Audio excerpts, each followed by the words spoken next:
How to send disappearing photos on Telegram.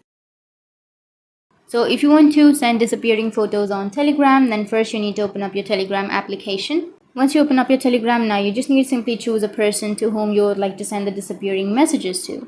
So for example, I'll be choosing a person. Once you choose, now you need to simply go with the message bar, which is on the bottom. And here you can go with the attachment option. Under attachments, you can simply choose an image that you would like to send.